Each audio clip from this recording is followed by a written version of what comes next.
একবার এক হুজুরের কাছে এক ব্যক্তি এসে বলল, হুজুর, আমি খুব অভাবী, আমার কাছে কোনো খাবার নেই, পরিবারের জন্য কিছু করতে পারছি না, দোয়া করুন, আল্লাহ যেন আমাকে সাহায্য করে।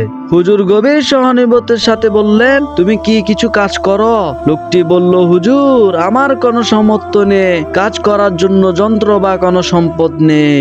হুজুর তাকে বললেন, তাহলে বাড়ি যাও এবং দেখো তোমার ঘরে কোনো জিনিস আছে কিনা যা কাজে লাগানো যেতে পারে। লোকটি ফিরে গিয়ে একটি পুরানো চাদর এবং একটি মাটির পাত্র নিয়ে এলো। হুজুর তা দেখে বললেন, এই জিনিস দুটো বিক্রি করো, আমি তোমাকে সাহায্য করব।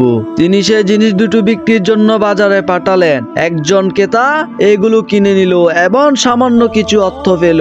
হুজুর সে অর্থ দিয়ে একটি কুঠাল কিনলেন এবং লোকটিকে বললেন, এবার এই কুঠাল নাও এবং জঙ্গলে গিয়ে কাঠ কাটো, সেই কাঠ বাজারে বিক্রি করো, এরপর আল্লাহর দোয়া নিয়ে ধৈর্য ধরে কাজ করো, আল্লাহ তোমার অভাব পূরণ করবে ইনশাআল্লাহ।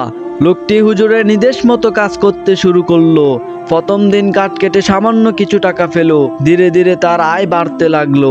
1 মাস পর সে আবার হুজুরের কাছে ফিরে এলো এবং বলল, হুজুর, আল্লাহর প্রশংসা করুন, এখন আমার ঘরে খাবার আছে এবং পরিবারের জন্য প্রয়োজনীয় জিনিস কিনতে পারছি, আমি এখন আর কারো কাছে সাহায্য চাইতে আসবো না। হুজুর তখন বললেন, তোমার নিজের হাতে উপার্জন করা রিজিক সবচেয়ে পবিত্র। যে হাতে কাজ করে এবং নিজের প্রয়োজন মিটায়, সে হাত আল্লাহর কাছে খুব প্রিয়।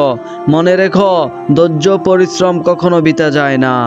লোকটি হুজুরের উপদেশ মনে রেখে সৎ পথে জীবন চালিয়ে গেল এবং পরবর্তীতে অন্যদের সাহায্য করার মতো অবস্থায় পৌঁছে গেল।